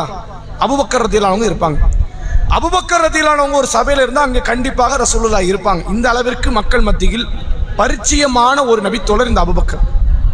ஒரு சம்பவத்துல கூட உம்மு ஐமன் ரதியல்லாஹு அன்ஹா, ரசூலுல்லாஹ்வை விட வயது மூத்த ஒரு மூதாட்டி, அவங்கள ரசூலுல்லாஹ் மௌத்து வரைக்கும் போய் நலம் விசாரித்து அவங்களுக்கான பணிவிடைகளை செய்தார்கள் நபிகளார். அவங்கள அரவணைக்க ஆள் இல்லை. ரசூலுல்லாஹ் மௌத்தான பிறகு அபூபக்கரும் உமரும் போறாங்க. உம்மு ஐமன் பார்த்துட்டு அழுகுறாங்க. அப்ப நீங்க ஏன் அழுகுறீங்க? ரசூலுல்லாஹ் பிரிவை நினைச்சு நீங்க அழலாம், இப்ப நீங்க அழாம நீங்க இருக்கலாமே, அது நமக்கு கவலை தான் அப்படின்னு. அந்த சம்பவத்தை நம்ம கவனிக்கணும். எப்போதும் ரசூலுல்லாவும் அபூபக்கரும் உமரும் ரதியல்லாஹு அன்ஹுமா மூவரும் சேர்ந்து தான் யாரை போய் பார்க்க போவாங்க? அந்த உம்மு ஐமனை. இங்க ரசூலுல்லாஹ் வரல, 2 பேர் மட்டும்தான் வந்திருக்கிறாங்க. அதை நினைத்த ஒரு அழுகை. அதே போன்ற ஒரு சம்பவத்தை நீங்க பார்க்கலாம். உமர் ரதியல்லாஹு அன்ஹு குத்தப்பட்ட நேரம் ஒரு நபித்தோழர் அழுது கொண்டே வந்து சொல்லுவார், உமரே, அல்லாஹ் உங்களுக்கு எவ்வளவு கண்ணியத்தை கொடுத்திருக்கான் தெரியுமா? எப்ப ரசூலுல்லாஹ் தன் வார்த்தையில் ஒரு வாதத்தை, ஒரு கருத்தை சொன்னாலும் நானும் அபூபக்கரும் உமரும், நானும் அபூபக்கர் உமர் அங்க போனோம், நானும் அபூபக்கர் உமர் இதை செஞ்சோம், நானும் அபூபக்கர் உமர் எல்லா நேரத்திலும் உங்களை சேர்த்து கொண்டார்களே, அப்படிப்பட்ட நீங்கள் இப்ப மௌத்தாக போறீங்கன்னு நினைச்சு ஒருத்தர் வருத்தப்பட்டார். இந்த செய்தியில் நீங்க கவனிக்கலாம். ரசூலுல்லாஹ் ஓடி என்றைக்கும் யார் இருப்பா? அபூபக்கர் ரதியல்லாஹு அவர்கள் இருந்தார்கள் என்ற செய்தியை பார்க்க முடியுது. அதை இறுதியாக நாம பார்க்க வேண்டியது, அபூபக்கர் ரதியல்லாஹு அவர்கள் மார்க்க ரீதியான ஞானம் எந்த அளவுக்கு இருக்கிறதோ இந்த ஞானம் இருப்பவர்கள்ட்ட அமல் குறையும். இது மக்கள்கிட்ட நடக்கிற யதார்த்தமான ஒரு சூழ்நிலை. ஞானம் கூட கூட என்ன ஆயிரும்? அமல் குறையும். அது பயனற்ற ஞானமாக அது மாறிவிடும். ஒரு பக்கம் ஞானம் கூடுதலும், இன்னொரு பக்கம் அதற்கான நற்குணங்கள் சார்ந்த அமல்கள் ஒரு பக்கம் கூடணும். இது சமுதாயத்தில் நீங்கள் பார்க்கலாம். அதுல குறிப்பா வந்துன்னா மார்க்கத்தை கற்ற படித்த பெண்கள், அதிகமா மார்க்கம் படித்தவங்க, அவங்களுடைய பண்பாடு மார்க்கம் படிக்காத பெண்களை விட கொஞ்சம் மோசமா இருக்கும். எல்லா பெண்களும் கிடையாது, இரையச்சம் உள்ள பெண்கள் ஆலிமாக்கள் இருக்கிறாங்க, ஆலிமா இல்லாதவங்களும் இருக்கிறாங்க. ஆனால் ஒரு சில பெண்கள் நீங்க பார்க்கலாம், ஆலிமா ஆனதே ஒரு கர்வத்தோடு, குடும்ப மத்தியில எடுத்தெறிந்து பேசி கணவனுக்கு கட்டுப்படாத, கணவனுடைய குடும்பத்தாருக்கு கீழ்ப்படியாத, அது மாதிரியான பல கெட்ட குணங்களோடு கொண்ட நிலைகள்ல சில பெண்களையும் பார்க்க முடியும். அப்போ அபூபக்கர் ரதியல்லாஹு அவர்கள் உலகத்திலேயே தலை சிறந்த மார்க்கறிவை பெற்ற அவர் அமல்களிலும் மற்ற நற்குணத்தில் எப்படி இருந்தார் என்பதற்கு ஒரு சிறந்த எடுத்துக்காட்டு. ஒரு முறை ரசூலுல்லாஹ் தன் தோழர்கள் மத்தியில் பேசிக்கிட்டு இருக்கும் போது, இன்றைக்கு யாராவது நோன்பு வச்சிங்களான்னு கேட்கிறாங்க ரசூலுல்லாஹ். அபூபக்கர் அன்னைக்கு கை தூக்குறாரு. அது ரமலான் இல்லை, ரமலான் எல்லாருமே கை தூக்கியிருப்பாங்க, ரசூலுல்லாஹ் சேர்ந்து தூக்கியிருப்பாங்க. ரமலான் இல்லாத ஒரு பொதுவான நாள், அது திங்கள் வியாழனா கூட இருக்காது, கொஞ்சம் குறைஞ்சபட்சமா யாராவது தூக்கி இருக்கணும். யாருமே தூக்க அபூபக்கர் தூக்கி இருக்கிறாங்கன்னா யாருமே அந்த நாளை கண்டுகொள்ளல. அந்த நாளில் அபூபக்கர் நோன்பு வைத்திருக்கிறார். இன்றைக்கு யாராவது ஒரு ஏழைக்கு உணவளித்தீர்களா? அபூபக்கர் ரலியல்லாஹு கையை தூக்குறாங்க. இன்றைக்கு யாராவது ஒரு நோயாளியை நலம் விசாரித்தீர்களா? அதற்கும் அபூபக்கர் ரலியல்லாஹு கையை தூக்குறாங்க. இன்றைக்கு யாராவது ஒரு ஜனாசாவை பின்தொடர்ந்தீர்களா? அபூபக்கர் ரலியல்லாஹு கையை தூக்குறாங்க. இதுல ஒரு கேள்வி வரும், ஒருத்தர் மட்டுமா போய் ஜனாசா கலந்துக்கிட்டாரு? அபூபக்கர் ரலியல்லாஹுடைய ஒரு பொதுவான மனநிலை புரிஞ்சுக்காங்க. ஊர்ல இருக்கவே மாட்டார். ரசூலுல்லாவோடு இருக்க வேண்டிய சூழ்நிலை தவிர்த்து மற்ற நேரம் அதிகமா டிராவல் மட்டும்தான். பக்கத்துல இருக்கிற கிராமங்கள், சுற்றுப்புறங்கள் நிறைய போய்கிட்டே இருப்பார். ரசூலுல்லாஹ் மௌத்தாகும் போது கூட யாரும் இல்ல, அபூபக்கர் ரலியல்லாஹு கூட இல்ல. தகவல் சொல்லப்பட்டு தான் குதிரை எடுத்துட்டு வராங்க. ரசூலுல்லாஹ்வுடைய மௌத்தை கேட்டு மரணிக்க போறாங்கிற நிலையை அபூபக்கர் முன்னாடியே உணர்ந்து கூட நோய்வாய்ப்பட்டிருக்கிற நேரத்தை கூட அபூபக்கர் ரலியல்லாஹு வெளியே பக்கத்துல சில ஊர்கள் கிராமப்புறங்கள்ல போவாங்க. அப்ப அப்படி அங்க ஏதோ ஒரு ஜனாசாவை பார்த்து அந்த நல்லடக்கத்தில் கலந்து கொண்டிருப்பார்கள் என்று புரிந்து கொள்ளலாம். அதுக்கப்புறம் ரசூலுல்லாஹ் சந்திக்க வந்திருக்காங்க. அப்ப ரசூலுல்லாஹ் கேட்கிறாங்க, இப்ப 4 கேள்வி. இன்னைக்கு யாரு நோன்பு வச்சா, யாரு ஏழைக்கு உணவு கொடுத்தா, யாரு நோயாளி நலவு சார்த்தா, யாரு ஜனாசாவை பின்தொடர்ந்து சென்றா அப்படின்னு கேட்கிறாங்க. 4க்குமே அபூபக்கர் ரலியல்லாஹு கையை தூக்குறாங்க. ரசூலுல்லாஹ் சொன்னாங்க, மஜ்தமா மினு, 4 காரியம் இருக்குதுல யாரிடத்தில் ஒன்றாக அமைந்து விட்டதோ, யாருக்கிட்ட இந்த 4ம் இருக்கிறதோ கட்டாயம் அவர் சொர்க்கத்தை அடைவார். இப்ப ரசூலுல்லாஹ் அபூபக்கர் ரலியல்லாஹு சொர்க்கவாசி என்பதை வேறு வார்த்தையில சொல்லிட்டாங்க. இதுல 2 கருத்து. நீங்களும் செய்யுங்க, நீங்களும் சொர்க்கவாசியா மாறலாம்னு உம்மத்துக்கு ரசூலுல்லாஹ் பாடம் நடத்துறாங்க. அபூபக்கர் செஞ்சிருக்காரு, அவர் சொர்க்கவாசி ஆயிட்டாருங்கிறதை ரசூலுல்லாஹ் சேர்த்து சொல்றாங்க. இந்த 4 காரியம் சேர்ந்து அமையணும்னா நானும் ஒரே நாள்ல வரணும் அந்த தத்துவத்தை சொல்லல. நிறைய பேர் என்ன பண்றது, நோன்பு வச்சாச்சு, நோயாளி நலம் விசாரிச்சாச்சு, ஏழைக்கு உணவு கொடுத்தாச்சு, யாராவது மௌத்தாயிட்டாங்கன்னா அதையும் சேர்த்து பண்ணிடலாம். அந்த கருத்தை இஸ்லாம் சொல்லல. எதை சொல்லுது, 4மே உங்கள்கிட்ட வளமையா இருக்கும். எப்போ வாய்ப்பு இருந்தாலும் நோன்பு வச்சுக்கிட்டே இருங்க, வாய்ப்பு இருக்கும் போதெல்லாம் ஏழைக்கு உணவு கொடுத்துக்கிட்டே இருங்க, வாய்ப்பு கிடைக்கும் போதெல்லாம் நோயாளி நலம் விசாரிச்சுக்கிட்டே இருங்க, ஜனாசா என்ற தகவல் கேட்கும் போதெல்லாம் அந்த ஜனாசாவில் அட்டனா இருங்க. இந்த 4ம் யாரிடத்தில் ஒன்றாக அமைகிறதோ, 4ம் அதிகமாக இருக்கிறதோ அவர்கள் சொர்க்கத்தை கட்டாயம் அடைவார்கள் என்று சொன்னார்கள். அப்படி அமல்களால், மார்க்க ஞானத்தால், ஈமானிய உறுதியால், போர் தந்திரங்களால், பிறகு ரசூலுல்லாஹ்வுடைய மௌத்தை தொடர்ந்து சில பிரச்சனைகள்லாம் அபூபக்கர் ரலியல்லாஹு சந்திச்சாங்க. அதெல்லாம் எடுத்த வியூக முடிவு இருக்குல்ல, உலகத்துல இப்படி ஒரு தலைவனை பார்க்க முடியாது. அது அபூபக்கர் ரலியல்லாஹு தான். முழு உம்மத்தை ரசூலுல்லாஹ்வுடைய மௌத்தை தொடர்ந்து ஒட்டஞ்சு நிக்குது. ரசூலுல்லாஹ் மௌத் ஆயிட்டாங்கன்னு ஒரு குரூப், மௌத் ஆகலன்னு ஒரு குரூப். இப்ப மௌத் ஆயிட்டாங்கிற குரூப் நம்ம சொல்லிடலாம், மௌத் ஆகலங்கிற அந்த குரூப் கிட்ட போய் மௌத் ஆயிட்டாங்கன்னு சொன்னா என்ன ஆகும், பிரளயமே வெட்டிக்கும். இன்னும் அபூபக்கர் உங்களுக்கே தெரியல, அவன் நம்ம அட்வைஸ் பண்ண ஆரம்பிச்சிருவான். இப்ப இவனையும் கட்டி உள்ள இழுக்கணும். இந்த மக்களுக்கு ரசூலுல்லாஹ் இறந்தாங்கிறத தகவலை சொல்லணும். எப்படி சொல்ல, ரசூலுல்லாஹ் ஜனாசாவை பார்க்கறாங்க, அதாவது அபூபக்கர் ஜனாசாவை பார்க்கறாங்க, வெளியே வராங்க, மக்களை பார்த்து அல்லாஹ்வை போற்றி புகழ்ந்து பயான் பண்ண ஆரம்பிக்கிறாங்க. ரசூல் அபூபக்கர் ரலியல்லாஹு சொல்றாங்க, மன்கான யாபுது முஹம்மதன், முகமதை யாராவது வணங்குறீங்களாப்பான்னு கேட்கிறேன். உம்மத்துல யாராவது கை தூக்காங்க திராணி உண்டா? நான் வணங்கினப்பா அப்படின்னு சொல்ல முடியுமா? ஒரு ஆள் வாயை திறக்கல, கை தூக்கல. முகம்மதை யார் வணங்கினீர்களோ நீங்கள் அறிந்து கொள்ளுங்கள், இன்ன முஹம்மதன் கது மாத், முகமது மௌத் ஆயிட்டார். அப்ப மௌத் ஆகலன்னு சொன்னா கூட நீ வணங்கின மாதிரி தான் அர்த்தம்ட்டார். ரசூலுல்லாஹ் மௌத் ஆகல பண்ண நீ என்ன அர்த்தம்? அப்ப நீ ரசூலுல்லாஹ் வணங்குறியா? அப்படி ஒரு லூப் ஹோல போட்டு வாயை இழுத்து பிடிச்சிட்டார். மன்கான யாபுதுல்லாஹ், எவன் அல்லாஹ்வை வணங்குகிறானோ தெரிந்து கொள்ளுங்கள், ஃபஇன்னல்லாஹ ஹய்யுன் லா யமூத், அல்லாஹ் உயிரோடு இருக்கிறான், அவனுக்கு சாவே கிடையாது அப்படின்னு சொல்லி திருக்குர்ஆனுடைய 2 வசனங்கள், மா கான முஹம்மதுன் வமா முஹம்மதுன் இல்லா ரசூல் கது கலத்து மின் கப்லிஹி ரசூல் அஃபை மாத்த அவ் குத்தில இன் கலபத்தும் அலா ஆகாபிக்கும், இந்த முஹம்மது அல்லாஹ்வுடைய தூதர், அவ்வளவுதான். இவர் மரணிக்கலாம், கொல்லப்படலாம். அப்படி ஒரு மௌத் ஆயிட்டாரு, கொல்லப்பட்டுட்டாருன்னா வந்த வழியா நீங்க போயிருவீங்களான்னு அல்லாஹ் வசனத்தை கேட்டான உஹது களத்துல அதை எடுத்து போடுறாங்க. சூரா ஜுமர்ல ஒரு வார்த்தை சொல்றான், இன்னக்க மையத்துன் வ இன்னஹும் மையத்துன், நபியே நீங்களும் சாக போறீங்க, அவர்களும் சாக போறாங்க. இந்த வசனத்தை போட்டு ரசூலுல்லாஹ் மௌத் ஆயிட்டாங்கன்னு முழு உம்மத் அப்படி சரணாகதி அடையுது. மறுநாள் அடுத்த பிரச்சனை, யாருக்கிட்ட அடுத்த கிலாஃபத்தை கொடுக்கணும்? ஒரு பக்கம் அன்சாரிகள், ஒரு பக்கம் முஹாஜிர்கள். முஹாஜிர்கள் என்ன சொல்றாங்க, எங்களுக்கு தான் கிலாஃபத். அன்சாரிகள் இல்ல உங்க எத்தனை வருஷம் உங்களுக்கு ரசூலுல்லாஹ் இருந்தாங்க கொடுத்தோம், ரசூலுல்லாஹ் உங்களுக்கு ரசூலுல்லாஹ் எங்களுக்கு ரசூலுல்லாஹ் கொடுத்தாச்சு, இப்ப அபூபக்கர் யாருக்கும் கொடுக்கறதா இல்ல, நாங்க தான் எடுப்போம் அப்படின்னு அந்த பக்கம் ஒரு குரூப். இது உமர் ரலியல்லாஹு அபூபக்கருக்கு தகவல் தெரியுது.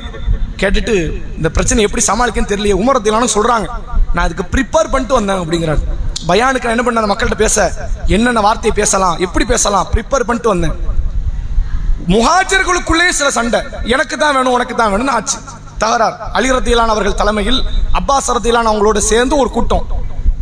இப்படி எல்லாம் இருக்கிற அந்த நேரத்தில் உமர் ரதியல்லாஹு அவங்க பேசுறதுக்கு முன்னாடி அபூபக்கருக்கு ஒரு வாய்ப்பு கிடைக்குது. உமர் ரதியல்லாஹு சொல்றாங்க, அல்லாஹ்வின் மீது ஆணையாக நான் திட்டமிட்ட எல்லா வார்த்தையும் அபூபக்கர் அப்படியே சொன்னார், திட்டமிடாமல் பேசினார். அதான் ஒரு தலைவனுக்கான அழகு. திட்டமிட்டு பேசுவதை விட திட்டமிடாமல் பேசுறது இருக்குல்ல, அதெல்லாம் ரத்தத்திலே ஊர்னது. அபூபக்கர் ரலியல்லாஹு அன்ஹு அவ்வளவு அழகா பேசுறாங்க. முழு உம்மத்தும் ஒரு வரிசையில வந்து நின்னாங்க. அத்தனை பேர் முடிவெடுத்தார்கள், இந்த அபூபக்கர் தான் அடுத்த ஆட்சியாளர் என்று முடிவெடுத்து விட்டார்கள். அதே மாதிரி இன்னொரு பிரச்சனை வருது. யமாமா என்ற ஒரு யுத்த களம், பல குர்ஆன் கற்ற சஹாபாக்கள் கொல்லப்படுறாங்க. இப்போ ஒரு முடிவு, குர்ஆனை எழுத்து வடிவத்தில் கொண்டு வந்துருவோம் அப்படின்னு. முழு தொகுப்பா, நிறைய பேர் எழுத்து அங்கன இங்கன கிடக்கும், அதை முழு தொகுப்பா கொண்டு வரணும் அப்படின்னு முடிவு எடுக்கிறாங்க. உமர் ரலியல்லாஹு அவங்களே அதுக்கு அகைன்ஸ்ட், வேண்டாம், இது ரசூலுல்லாஹ் செய்யாத காரியம், செய்யக்கூடாது. உமர் ரலியல்லாஹு அவங்க சொல்றாங்க, நான் சொல்லிக்கொண்டே இருந்தேன் என் உள்ளம் மாறுகிற வரை அப்படிங்கிறார். அவர் உள்ளமே மாறிடுச்சு. அதன் தேவையை உணர்றாரு. இந்த குர்ஆன் மற்ற உலகத்துக்கு எல்லா மூலைக்கும் போகணும்னா குர்ஆன் எழுத்து வடிவத்துக்கு வரணும், அதன் அவசியம் இருக்குது என்பதை உணர்ந்து எழுத்து வடிவத்திற்கு கொண்டு வர அபூபக்கர் ரலியல்லாஹு சொன்னாங்க. நான் அதை ஏற்றுக்கொண்டேன். பல நேரங்களில் பல திட்டமிடல்கள் அபூபக்கர் ரலியல்லாஹு அவங்க சொன்ன சரிதுதான் சரி என்று அந்த சஹாபாக்கள், அந்த உம்மத்து ஏற்றுக்கொள்ளக்கூடிய வகையில் புத்திசாலித்தனமாக வியூகம் அமைத்து களம் கண்டவர் இந்த அபூபக்கர் ரலியல்லாஹு அன்ஹு. நிறைய செய்திகளை உங்களை பற்றி சொல்லலாம் நாட்கணக்கில். நேரத்தினுடைய அருமையை கருத்தில் கொண்டு இந்த தகவலை இதோடு நிறைவு செய்கிறோம். நாளைய தினத்தில் கேள்வி இங்கே பதிலெங்கே நிகழ்ச்சி, அதற்கு இன்றைய இரவில் உங்களுக்கு அதுக்கான கேள்விகள் வரும். வாஹிர் தஅவானா அல்ஹம்துலில்லாஹி ரப்பில் ஆலமீன். அஸ்ஸலாமு அலைக்கும் வரஹ்மத்துல்லாஹி வபரகாத்துஹு.